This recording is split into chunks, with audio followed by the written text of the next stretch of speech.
Aujourd'hui, on va parler ensemble réglementation bien-être équin et puis aide disponible, aide aux investissements. Et on va parler de ça au travers d'une application. Alors je sais que ça, peut-être que ça va vous paraître bizarre parce que vous êtes là pour discuter d'hébergement et puis on vous parle d'une application. Le lien est peut-être ténu, mais on va voir qu'en fait, il y a beaucoup de liens et que cette application elle peut vous permettre de récupérer un maximum d'informations pour vous aider justement à réfléchir à votre projet. Je suppose que si vous êtes ici, c'est sans doute parce que vous êtes porteur de projet, vous êtes en réflexion. Il y a beaucoup de professionnels là dans la salle du cheval, si vous levez la main. D'accord. Donc les autres sont plutôt des détenteurs particuliers, c'est ça? D'accord. Ça me permet comme ça de peut-être de cibler mon discours. Alors je suis Hugues Calvin, je suis directeur de la Fédération des conseils des chevaux, on va voir ce que c'est. Je suis ingénieur agro de formation avec une spécialisation en hippologie. Et donc la Fédération des conseils des chevaux, qu'est-ce que c'est?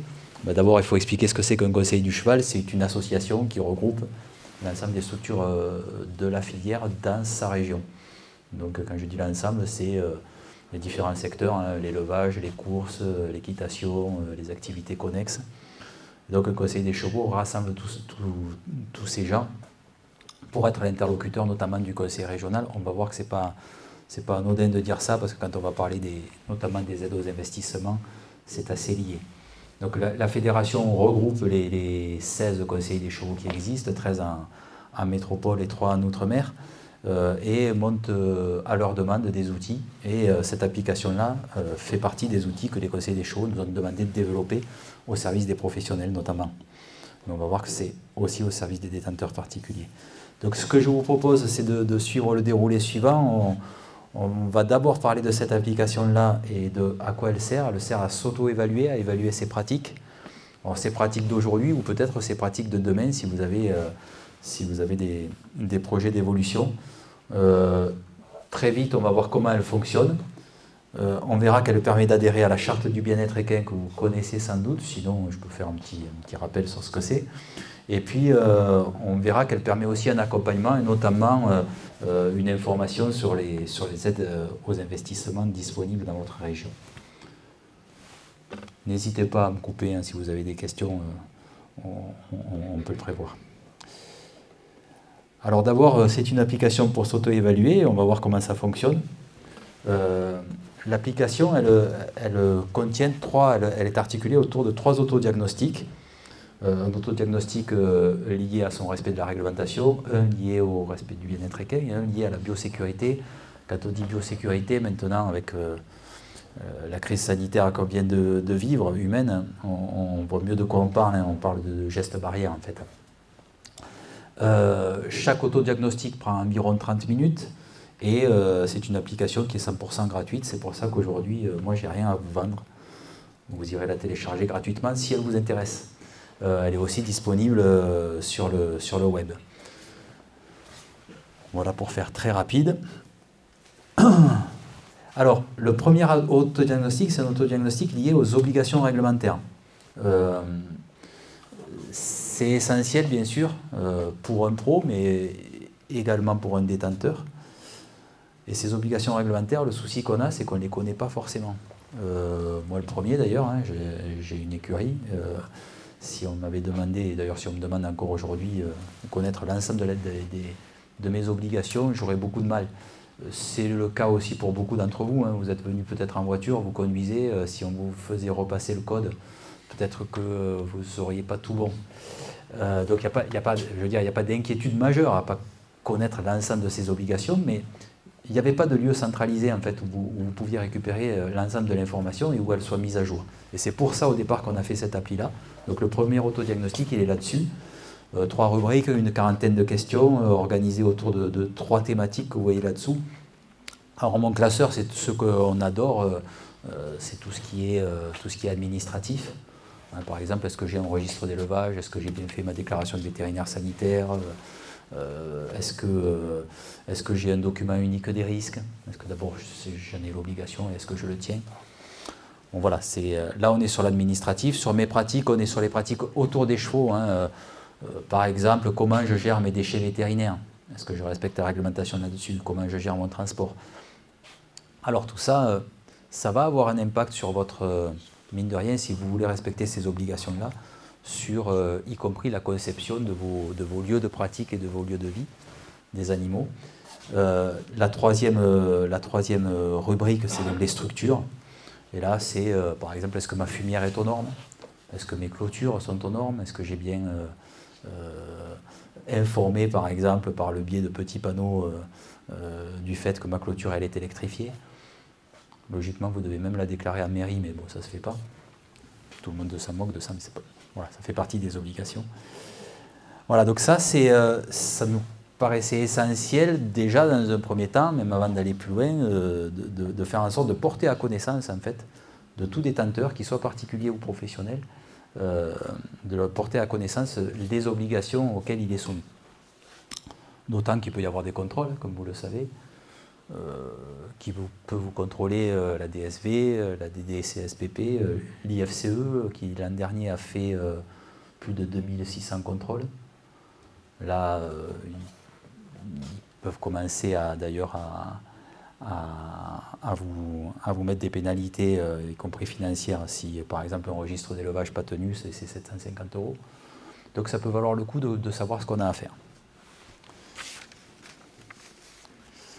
Le deuxième autodiagnostic, c'est un autodiagnostic lié au bien-être équin. Là, on a fait très simple en fait dans cette appli-là, c'est-à-dire qu'il y a une charte des bonnes pratiques qui a été signée par la grande majorité des structures représentatives de la filière, mais qui n'a pas été mise en application en fait sur le terrain. Alors quand je dis ça, c'est pas tout à fait vrai. En tout cas, on n'a pas prévu l'adhésion directe des professionnels à cette charte jusqu'à présent. Et nous, on a souhaité le faire. On a souhaité permettre à un professionnel d'adhérer individuellement à la charte du bien-être équin. Il y a un guide des bonnes pratiques qui va avec et qui est orienté qui est organisé autour de 8 mesures que vous avez là. Donc nous, on a repris l'ensemble des 8 mesures et l'ensemble des préconisations du guide des bonnes pratiques. Donc ça vous permet en tant que détenteur particulier ou professionnel d'affirmer votre engagement en fait à respecter le bien-être équin et d'évaluer encore une fois vos pratiques sur ces sujets-là. L'autre avantage, si vous êtes en mode projet, c'est qu'une fois que vous avez fait cet autodiagnostic, vous êtes éligible aux aides PACTE, c'est des aides liées au plan de relance. On en rediscutera un petit peu tout à l'heure, c'est la raison pour laquelle vous voyez le petit macaron France Relance au-dessus de cet autodiagnostic. Donc le ministère de l'Agriculture, en l'occurrence la DGAL, a validé notre autodiagnostic et qui passe comme vous permettant d'avoir accès à ces aides-là.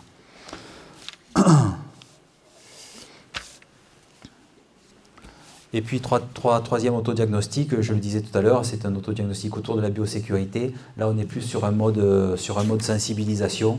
Est-ce que j'applique les bons gestes barrières? Là encore, ça a un impact sur les structures parce que, par exemple, si dans votre projet, vous avez oublié de prévoir un lieu d'isolement, un lieu de quarantaine pour les animaux qui rentrent et sortent de chez vous, il y a des gestes barrières que vous ne pourrez pas appliquer, ou difficilement. Et pour autant, de prévoir un lieu d'isolement, ce n'est pas si compliqué que ça si ça se fait dès le départ. Donc cet autodiagnostic-là, j'aurais pu y mettre un macaron France Relance aussi, parce qu'il permet de prioriser, non pas d'avoir accès aux aides, ça c'était l'autodiagnostic bien-être équin, mais il permet de prioriser vos dossiers s'il a été fait. Alors comment fonctionne un autodiagnostic? C'est très simple, hein. Les 3 autodiagnostics fonctionnent de la même façon. J'ai choisi pour illustrer de vous parler de l'autodiagnostic bien-être équin. Avant ça, la première chose qu'on fait, comme dans beaucoup d'applis, on renseigne un profil avec un mail qui nous permet de vous adresser des infos. Et puis avec votre métier, si vous n'en avez pas, vous dites que vous n'avez pas de métier dans la filière cheval, et votre secteur. Et votre département, ça nous permet de vous envoyer des notifications qui sont personnalisées, on y viendra plus tard. Par exemple, ça ne sert à rien qu'on vous envoie le règlement sanitaire départemental de la Gironde si vous êtes installé dans la Drôme.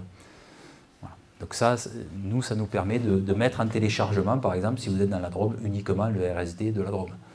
Et si celui-ci évolue, on enverra une notification aux utilisateurs de la Drôme et pas à ceux de la Gironde que ça n'intéresse pas. D'autant que vous n'avez pas que ça à faire de répondre à d'ouvrir des notifications Si vous êtes un professionnel du cheval, vous avez des journées bien remplies. Alors, l'autodiagnostic, j'en parlais comment il fonctionne. Bien, là, vous avez l'autodiagnostic bien-être équin qu'on a ouvert. Quand vous l'ouvrez, vous avez l'ensemble des rubriques qui s'affichent. Là, il n'y en a que 2. Il y a 8 rubriques, donc si vous pouviez scroller, vous ouvririez les 6 suivantes. Et quand je clique, par exemple, sur la relation de confiance, eh bien, j'ouvre toute une série de questions. Donc, il y en a là, sur cet autodiagnostic-là une cinquantaine. Sur ces questions-là, ben, vous pouvez répondre, vous avez plusieurs modalités de réponse, et puis selon ce que vous répondez, on vous dit si vous êtes, vous voyez par le biais d'une petite pastille de couleur, si vous êtes bon ou si vous n'êtes pas bon sur cette question-là. Donc ça vous permet d'analyser à la fin, vous avez des codes couleurs par question et par rubrique, ça vous permet d'analyser là où vous avez des progrès à faire. Quand vous avez une question que vous ne comprenez pas ou qui appelle un complément d'information, vous voyez que vous avez un petit i sur lequel vous cliquez et qui renvoie vers les ressources de nos partenaires. Alors nos partenaires, c'est bien souvent l'IFCE, c'est l'Institut d'élevage, c'est la MSA, c'est l'Institut de Roi Équin qui ont contribué à cette application-là. Je profite de cette diapo-là pour dire que c'est une application qui est complètement partenariale, c'est-à-dire que ce n'est pas les conseils des chevaux tout seuls qui l'ont faite, c'est le conseil des chevaux, mais avec leurs partenaires. Donc sans l'IFCE, elle n'existerait pas. Sans la MSA, c'est pareil. Sans l'Institut de Roi Équin, elle serait beaucoup moins riche. Sans les apports de l'Institut de l'élevage, c'est pareil. Donc on a un groupe de travail en fait, qui travaille avec nous, avec ces structures-là que je viens de vous citer, avec l'AVEF par exemple, l'Association des vétérinaires équins français. Bon, voilà. Donc on est un ensemble de partenaires en fait, à travailler autour de cette application-là. Sinon, elle serait beaucoup moins riche et beaucoup moins intéressante. Quand vous avez fait votre autodiagnostic, ben, vous pouvez cliquer, je ne sais pas si on va voir ma souris quand je me promène. Non. Vous pouvez cliquer sur Résultats, là, sur l'onglet Résultats, et vous pouvez à tout moment télécharger vos résultats. Donc là, c'est les résultats d'un utilisateur lambda sur la partie bien-être équin. Vous voyez que vous avez rubrique par rubrique votre score, le score maximum que vous pourriez atteindre, et puis le score minimum. Alors le score minimum, c'est un score, c'est le score seuil en dessous duquel vous ne pourrez pas adhérer à la charte du bien-être équin parce que vous n'avez pas des pratiques suffisantes pour ça. Les résultats, vous pouvez les télécharger aussi de façon plus détaillée. Donc là, on retrouve question par question votre score, le score minimum et le score maximum atteignable sur cette question-là. Bon, du coup, je ne suis pas du tout mes notes, mais ce n'est pas grave. Cette application-là, elle vous permet, donc on a vu 3 autodiagnostics, mais sur l'autodiagnostic bien-être équin, elle vous permet d'aller un petit peu au-delà de juste dire je suis bon ou je ne suis pas bon et voilà quelle marge j'ai à faire. Si vous êtes suffisamment bon, vous pouvez adhérer à la charte du bien-être équin. Alors la première question, c'est pourquoi j'adhérerais à cette charte-là?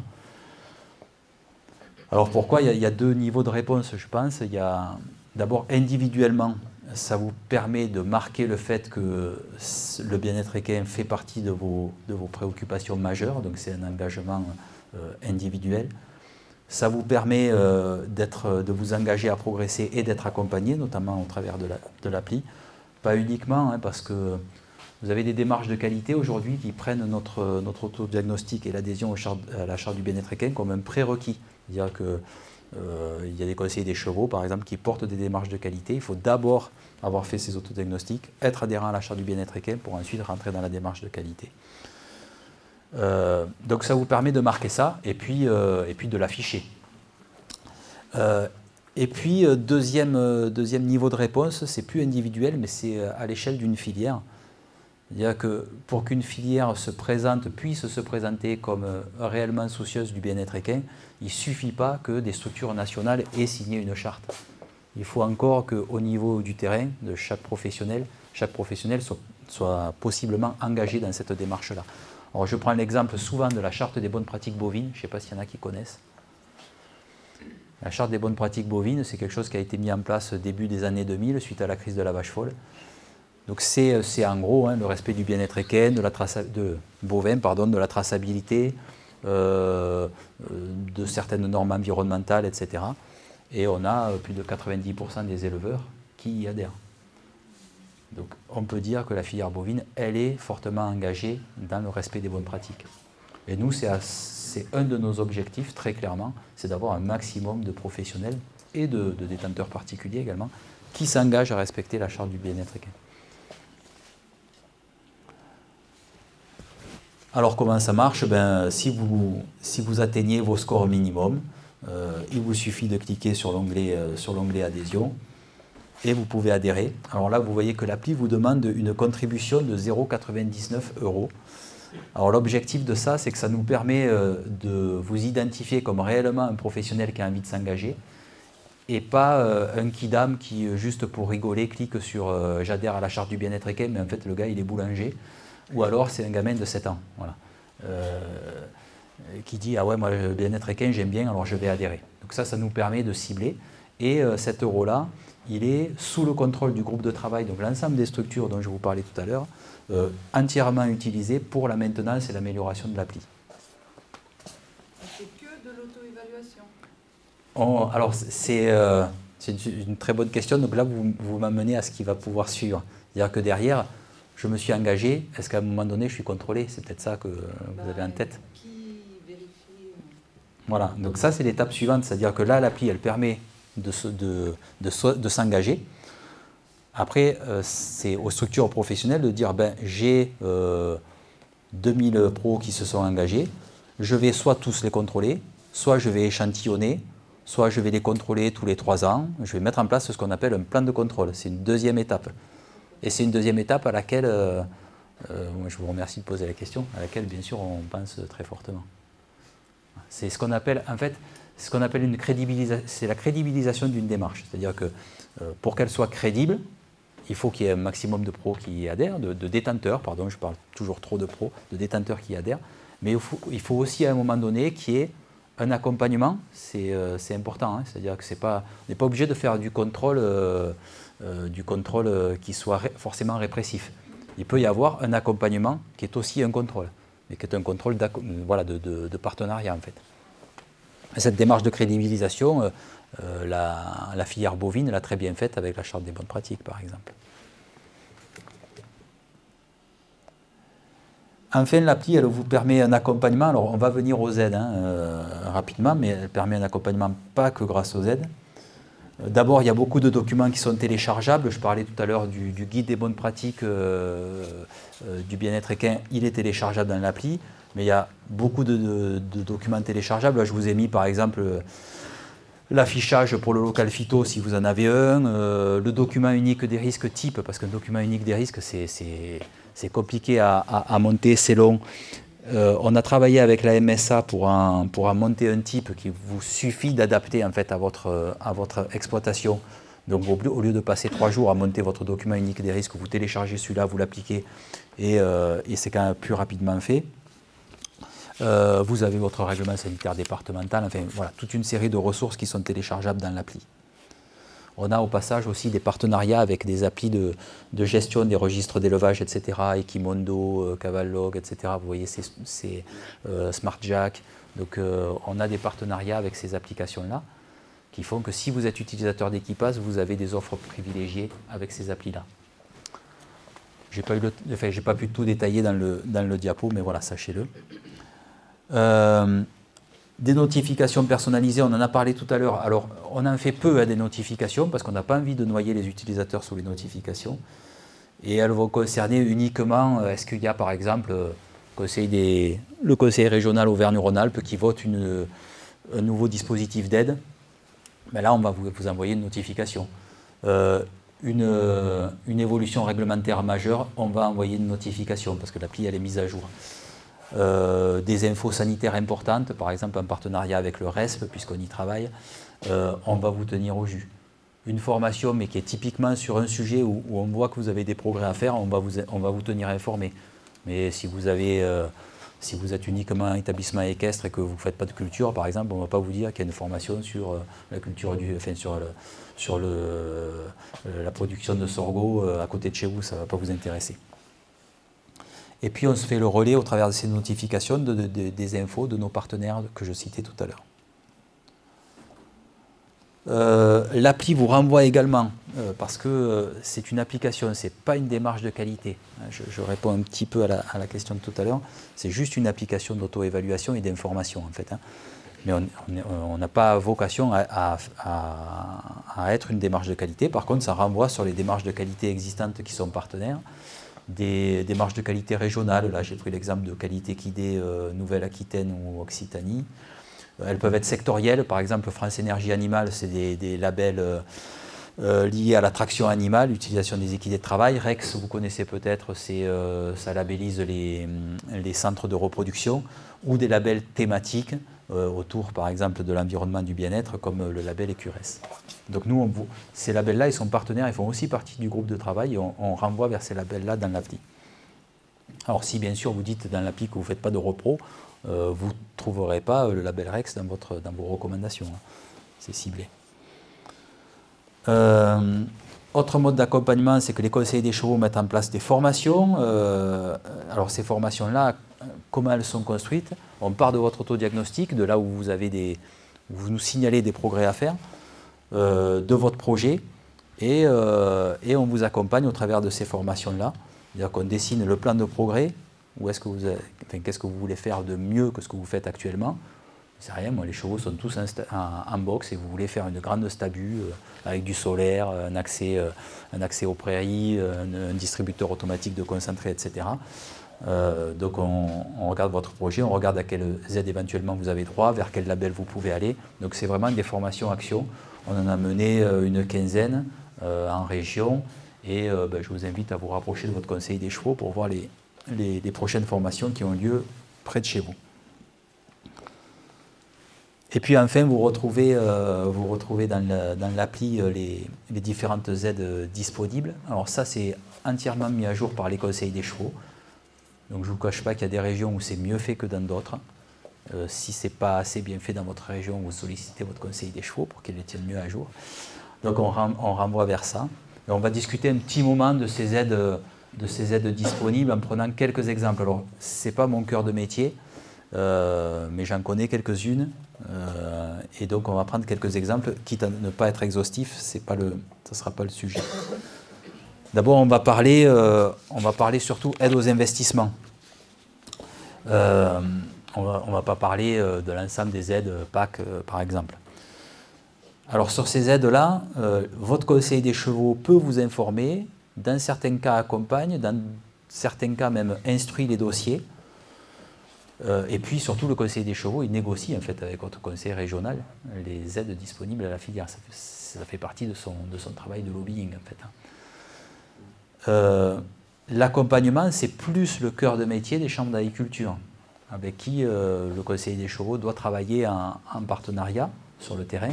Parce que là, il y a des techniciens dont c'est le rôle de vous accompagner, de monter vos dossiers, le font dans toutes les filières et dans la filière cheval aussi. Puis après, vous pouvez trouver bien sûr de l'information sur le site de vos régions. J'ai mis le logo de Région de France pour vexer personne, mais voilà, vous allez sur le site de votre région, vous avez des infos. Vous pouvez avoir des infos en DDTM ou pas. Voilà. Il y a des régions où on a fait intervenir la DDTM pour nous présenter les aides. Bon, ça a été plus ou moins productif, efficace et clair.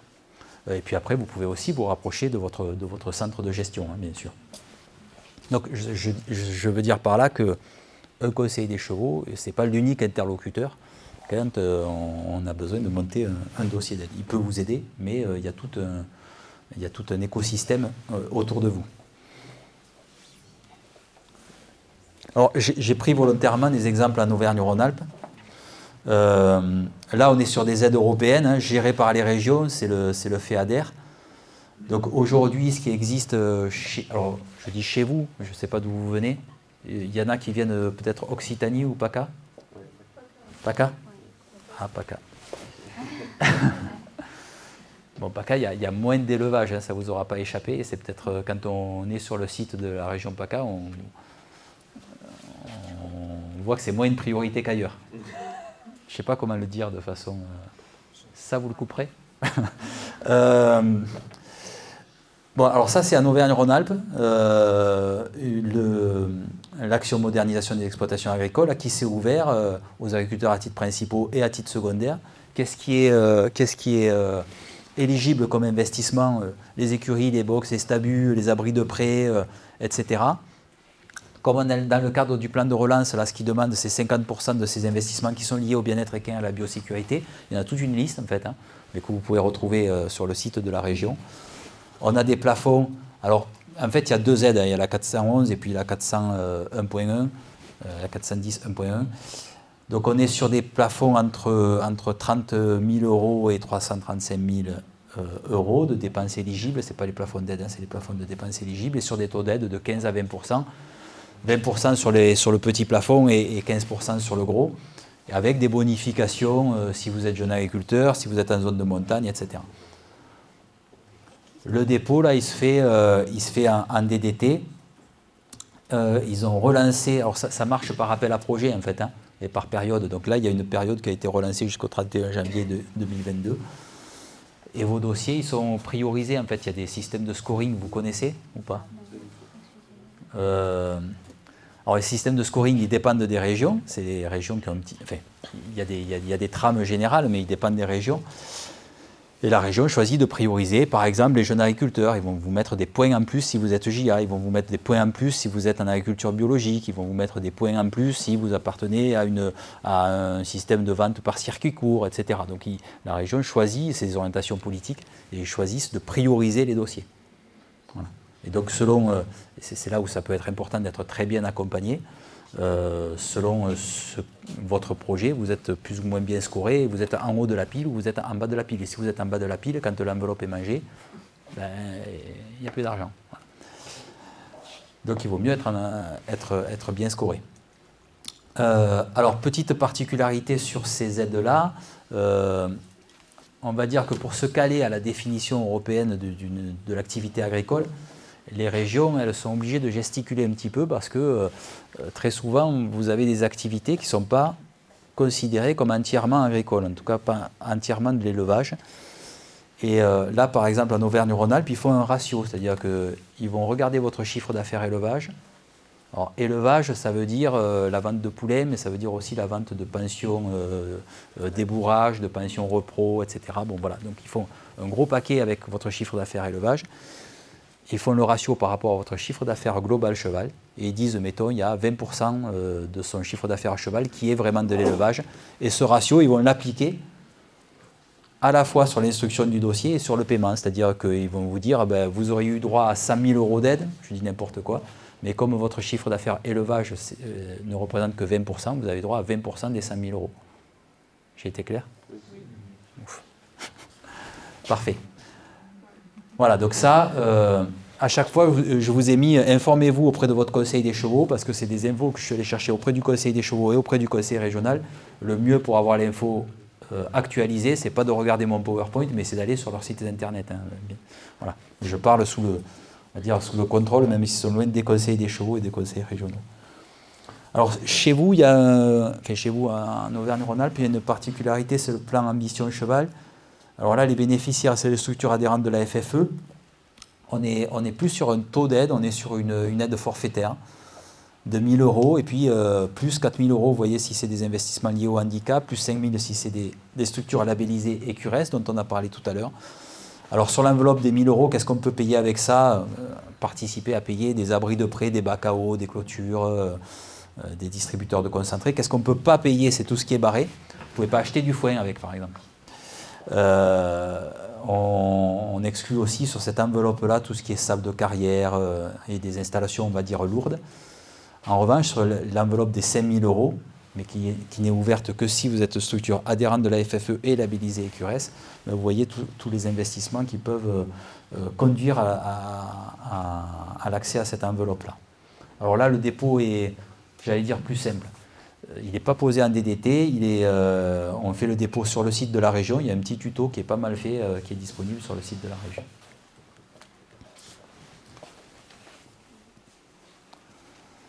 Autre exemple, parce qu'on n'est pas très loin, région Occitanie, vous voyez qu'on a le même mode de financement, là, mais c'est normal, c'est financement européen, toujours des bénéficiaires agriculteurs à titre principal ou secondaire. Les plafonds sont légèrement différents, on est sur, mais très peu, on est sur 300 000 euros de dépenses éligibles. Qu'est-ce qu'on a comme investissement éligible? Tout ce qui est logement, stockage d'aliments et investissement lié à tout ce qui est, on va dire, environnemental, pour faire simple. Gestion des effluents, performance énergétique, gestion de l'eau, etc. Et gestion de l'eau, c'est la gestion de la ressource et gestion aussi de préservation de la ressource. Donc, on évite de trop en utiliser, on évite derrière de polluer.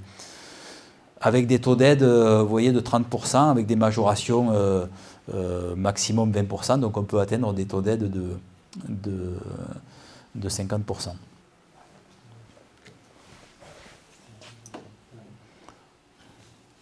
Qu'est-ce que j'avais à préciser? Ah oui, important. Le chiffre d'affaires doit être issu à plus de 50% de l'activité d'élevage. Donc là, vous voyez que ça exclut un grand nombre de structures. Voilà. Et pour ça, enfin, on vous demande de le prouver, hein, bien sûr. Donc il faut avoir une compta analytique et votre dossier doit être visé par un comptable, en fait.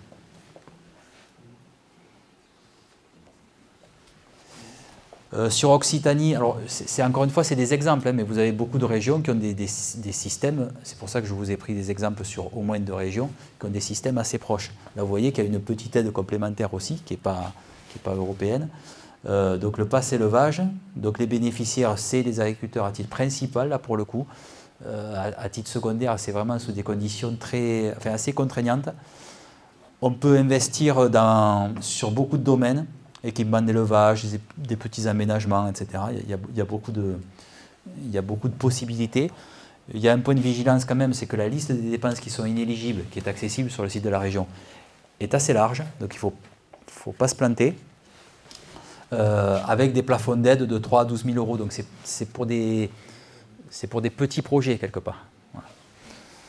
Voilà. Et avec des taux d'aide de 20%, plus 10% si on est dans un label qualité équidé, que je vous ai présenté tout à l'heure, ou si on adhère à la charte du bien-être équin. Donc si on a fait son adhésion via Equipass, on la présente, on la joint au dossier, on télécharge, on la joint au dossier. Le conseiller des chevaux d'ailleurs peut y mettre un tampon et ça vous permet d'avoir 10% de plus. Et puis 10% de plus si vous êtes nouvelle installée ou si vous êtes en zone de montagne. Et là c'est un petit peu comme l'aide plan ambition, ambition cheval en Auvergne-Rhône-Alpes, c'est-à-dire que c'est un dépôt en ligne sur le site de la région. Et il y a toujours des contraintes, hein. Alors à chaque fois je vous les ai mis en bas. Là la contrainte c'est qu'il faut avoir au minimum 3 équidés d'élevage. Il y en a qui viennent d'Occitanie ou pas? Ouais. Donc équidé d'élevage, qu'est-ce que c'est? C'est une jument qu'on a mis à la reproduction, c'est un étalon qui a fait une demande de carnet de saillie, ou c'est des jeunes équidés de 0 à 3 ans. Voilà. Donc pour le coup, c'est pas inaccessible. Même un établissement équestre, un poney club peut avoir sous la main, entre guillemets, un étalon qui a fait une demande de saillie, une jument qu'on a mis à la repro ou un jeune. On a même vu ça et là des établissements acheter des poulains. Pas uniquement pour ça, mais ils se sont dit, tiens, pourquoi pas finalement acheter des poulains, je les fais à ma main. Voilà. Et du coup, je joins l'utile à l'agréable quelque part. Je vous ai volontairement mis l'exemple de Grand Est, parce que c'est un cas un petit peu particulier, puisque eux, ils ont mis en place un système où, en fait, que vous soyez établissement équestre, éleveur, entraîneur, écurie de pension, vous pouvez y avoir accès. Vous avez vu que les aides précédentes, elles étaient relativement restrictives, même si les conseillers régionaux essayent très, très clairement, pour beaucoup d'entre eux, de venir au soutien de la filière cheval. Ce n'est pas toujours facile pour eux, les questions d'articulation avec l'Europe. Là, Grand Est a fait un système qui s'appelle soutien aux investissements de la filière équine. Il faut être agriculteur à titre principal ou titre secondaire pour y avoir accès. Mais les investissements éligibles, volontairement, je vous ai mis une liste assez large parce qu'elle est vraiment très large. Vous voyez qu'il y a tout, hein. Il y a du gros œuvre, il y a des espaces de travail, il y a l'accès aux personnes à mobilité réduite, il y a les vallées de ferme, il y a beaucoup de choses qui sont finançables. On a un plafond à 100 000 € et un taux d'aide qui peut j'allais dire assez facilement, qui est de 25%, mais qui peut aller à 30%. Et là, l'instruction se fait, le dépôt de l'instruction se fait auprès du Conseil des chevaux Grand Est. Simplement, suivant que vous êtes uniquement agricole au sens strict du terme, donc vraiment élevage, ou que vous êtes plus sur des activités de pension, de poney club ou d'entraînement, par exemple, de chevaux de course, le dossier est monté légèrement différemment. Mais, voilà. Mais dans tous les cas, et avec des taux d'aide qui varient un petit peu, des plafonds d'aide qui varient un petit peu, mais dans tous les cas, tout le monde peut être englobé dans ce système, dans ce dispositif-là. Donc ça ne me paraissait pas inintéressant de vous le présenter.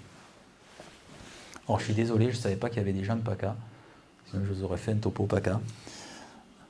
Mais bon, en passant très vite sur PACA, j'ai pas trouvé grand-chose.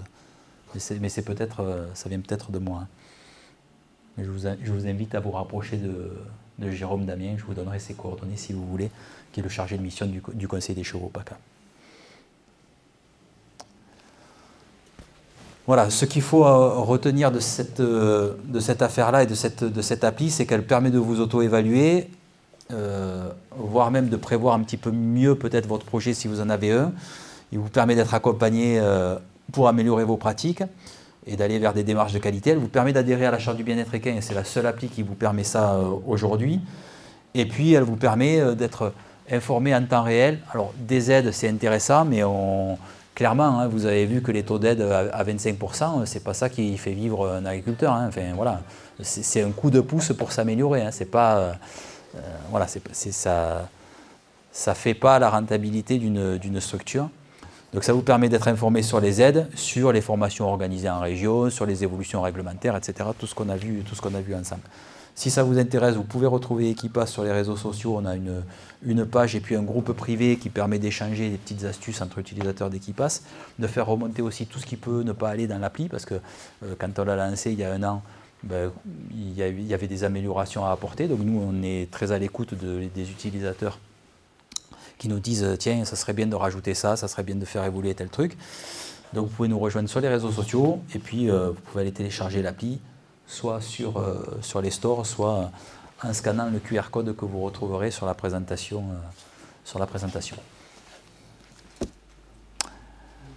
Voilà, j'ai fait le tour. Si vous avez des questions, je suis à votre disposition.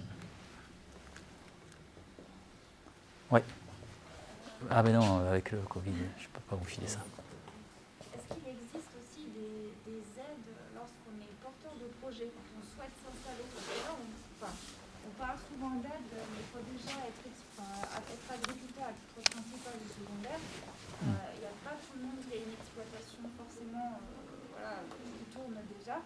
Est-ce qu'il existe quelque chose lorsqu'on souhaite se lancer en fait? Oui, alors je pense que le meilleur conseil que je puisse vous donner, d'ailleurs j'ai commencé par ce boulot-là, c'est rigolo, parce que quand je suis arrivé ici, on est à Chabeuil, et j'ai commencé par bosser à Chabeuil pour les jeunes agriculteurs, et à l'époque c'était le premier point accueil et installation qui se montait, donc c'était, oui parce que c'est pas tout jeune, hein, je suis désolé. Donc on montait des points d'accueil et installation. Qu'est-ce que c'est que ce machin-là? C'est l'endroit où quand on est porteur d'un projet agricole, on vient. Et où logiquement on doit avoir une information généraliste et on doit être accompagné. Bon voilà, ça c'était mon premier boulot. Et donc le meilleur conseil que je puisse vous donner là-dessus, c'est aller voir votre point info installation, parce que c'est lui, si vous avez un projet, c'est lui qui est chargé de vous accompagner. Et bien sûr qu'on peut être accompagné, enfin on peut avoir accès à des aides au moment de son installation. Ces aides-là, mais aussi des aides spécifiques à installation. Et ça, c'est votre point info, donc votre point accueil et installation, qui logiquement doit vous renseigner. Ils sont, selon les régions, plus ou moins... Voilà, bon, je ne veux pas... voilà, mais typiquement, c'est leur cœur de métier, vous voyez? Vraiment, c'est leur cœur de métier. Renseignez-vous aussi auprès de votre conseil des chevaux. Mais alors, voilà, il y a des départements, puisque c'est départementalisé, il y a des départements où le point accueil et installation, il est meilleur que dans d'autres. Voilà. Et il connaît mieux le cheval que dans d'autres. Mais logiquement, c'est à lui de vous informer là-dessus. Voilà. Mais bien sûr, on va vous faire suivre entre guillemets un parcours en installation, enfin, avec un plan personnalisé. Bon, vous avez, ouais, ça vous parle tout ça. Ouais. On vous a envoyé bouler un peu. Ah ouais? Ouais. Et c'est le Grand Est. Et c'est Grand Est? Ouais. Ah ben Grand Est, je vous donnerai les coordonnées, on ne vous enverra pas bouler. Ah ouais. Ouais, des fois, quand on rentre dans un bureau, selon par où on y arrive, on ressort plus ou moins vite. Donc, ouais, mais je vous donnerai un petit contact. Émilie Rivière. Pardon? Vous n'avez pas contacté Émilie Rivière? C'est celle de Nancy. Ouais. Nous on était chez Iticaille, mais Ah oui. on nous a... Donc il y a un conseil des chevaux qui est Grand Est, qui est assez efficace. Il y a effectivement des gens à la chambre d'agriculture, on a une chambre d'agriculture qui est sensibilisée à la filière cheval, avec des élus sensibilisés à la filière cheval. Bon, il y a notamment Émilie Rivière, mais il n'y a pas qu'elle. Et après, alors au niveau point accueil installation, je ne sais pas. Je ne les connais pas tous, hein. Je ne connais pas tous les responsables de point accueil installation de tous les départements de France. Mais bon, je vous donnerai les coordonnées au moins de Justine. Ouais. Mais il n'y a pas de raison pour que vous ne soyez pas effectivement accompagné. Alors, très souvent, quand il y a écrit agriculteur à titre principal ou titre secondaire, quand vous allez lire en fait les règlements de ces aides-là, on vous dit ou porteur de projet en phase d'installation, tatati tatata, et vous avez les conditions qui sont expliquées. Donc bien sûr, quand vous êtes en cours d'installation, vous avez aussi accès à ces aides-là.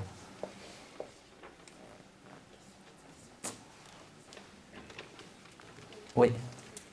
Problématique de la pension pure, l'activité commerciale et non agricole. Du coup, voilà, qui pour nous accompagner? Est-ce que le conseil des chevaux, ça marche dans ce cas-là ou pas?